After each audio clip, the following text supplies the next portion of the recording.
our top story is just that. U.S.-China trade. This half an hour, the president signed that executive order yesterday, banning telecom gear from foreign adversaries, targeting Huawei and ZTE. This is the U.S. says trade negotiations with China are likely to resume soon. China reacting to the trade dispute, cutting its U.S. Treasury holdings to the lowest level since 2017. Joining me right now in an exclusive interview is Commerce Secretary Wilbur Ross. Mr. Secretary, thanks very much for joining us. Good to be on, Marie. On an important day, the White House putting Huawei on notice. Tell us the risks around Huawei Telecom. Well, as you know, we're moving into a 5G environment, which will connect everything to everything, the so-called Internet of Things. So as everything becomes interconnected, it creates more risk, because if someone does something untoward to those systems, it could disrupt everything. So there is Huawei in this country already. Yes, many of the rural telecom carriers are already using Huawei in the 4G environment. And in order not to have them have to rip everything out, we'll be dealing with that separately so that they won't have to rip everything out. Well, that was one of the issues that came up with Secretary Pompeo when he spoke with our friends in Europe. They already have a Huawei infrastructure in place, same with several countries in Africa. What's the administration's plan in dealing with our friends across the world, knowing that they've got Huawei Telecom and probably will be spied on or espionage? Well, first of all, we can't force countries to remove things from their system. We can only advise them what we think are the dangers. What we are doing with the order that the Commerce Department put into effect yesterday, the entity listing, U.S. Technology will not be used in a way that's adverse. That's the purpose of that order. Let me switch gears, Mr. Secretary, ask you about tariffs, because obviously this is front and center right now. Secretary Mnuchin yesterday said that the administration is looking at delaying tariffs on steel and from Mexico and Canada. Where do you stand on that? Well, it's not a question of delaying. The tariffs are in effect with Mexico and Canada on steel and aluminum, and they have been for over a year now. So the question is there a substitute for the actual tariffs that will achieve the same end result of protecting our national security and continuing the tremendous boom in those industries in this country? Is there? Well, we'll find out. We're in negotiations with Mexico and Canada. There are plenty of ways that we could do it other than the exact one that we had. What the president is not prepared to do is just give back all the benefits to American steel and American aluminum. As you know, it's one of the great success stories of the administration. But do you need to lift those tariffs in order to get the USMCA deal passed and codified? Well, the Mexican government already approved the labor parts of it, which from their point of view were the most difficult parts. They did that knowing that the tariffs were in effect. And actually they signed, as did Canada, the USMCA, also knowing that the tariffs were in effect.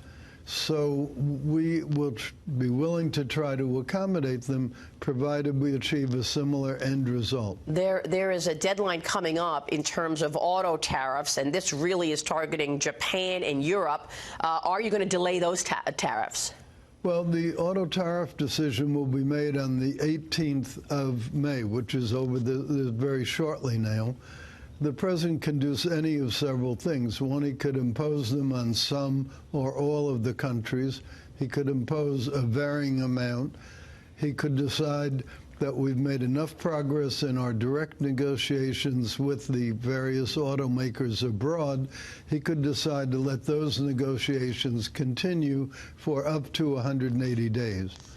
I guess what I'm asking, Mr. Secretary, is there a reassessing going on about these tariffs, about, putting tariffs on autos from Europe and Japan, about tariffs that are already in place in Mexico and Canada, given the fight with China? Right. Well, those are three separate issues.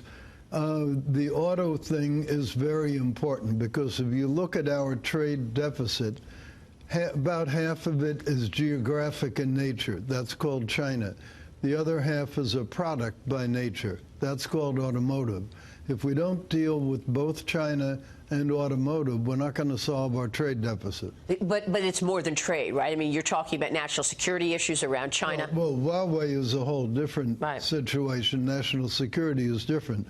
But you were asking about the trade part.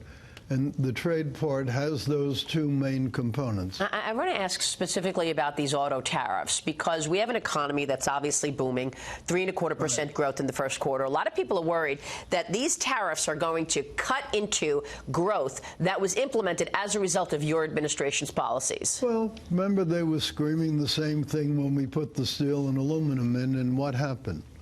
What happened was steel and aluminum got revived.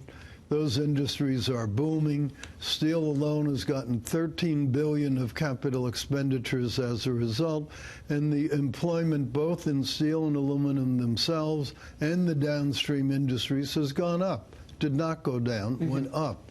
So these gloom and doom things are by people who are ideologically opposed to us taking a strong stand to defend America. Yeah, I understand, but the situation with China has worsened. They reneged on all of. You don't think it's? No. Well, they reneged on everything, right? It hasn't worsened because we made a lot of progress in the negotiations. They then, for whatever reason, decided to backtrack. But even with that, we're farther along than we were before. And meanwhile, the president convinced them. They bought more soybeans during the negotiating period. They bought a lot of things. So I would not say that we're in worse shape. Where we are is down to the real core of it. Are we going to have structural change in the Chinese economy or not? If not, we're just not going to do it.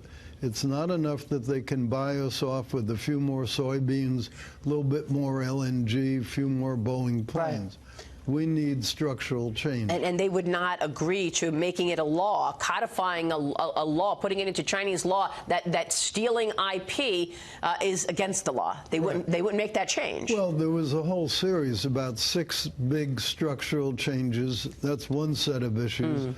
Then there's another whole set of issues, enforcement and penalties. Yeah. Because if you just have a written agreement, which is the way our trade agreements used to be, but not a real enforcement mechanism, you don't have a very useful document. Right. So given the fight with China, let me ask you again about all of these tariffs. Tariffs on Canada and Mexico. Do you think they go away now that we need USMCA passed? Well, you're conflating a couple of issues. We are prepared to talk about other ways to protect these American steel and aluminum industries. There are lots of different ways to slice that. They need to protect their borders against transshipment. That's one issue. Another issue is we don't want to deal with a situation where our actions against steel and aluminum globally suddenly result in excess capacity in Canada or Mexico. That doesn't solve anything. So we need protection against those certain things. Tariffs are one way to get it. There are other ways to get it. So the end result must be the same. Okay. The form can change. And on the auto tariffs, should we expect a delay in putting any tariffs in place on autos coming from Japan and Europe? Well, as I said, the president has a wide range of options, which he will decide on by the 18th. The reason for the 18th, that's the 270 days from when I rendered to him the report. But he has a range of alternatives. He could delay them, or not just delay them. He could say the negotiations that Ambassador Lighthizer, Larry Kudlow, and I have had with the European, Korean, and Japanese car people, he could allow more time for that. Secretary, thanks very much for joining us. Thank you. We appreciate it. Wilbur Ross.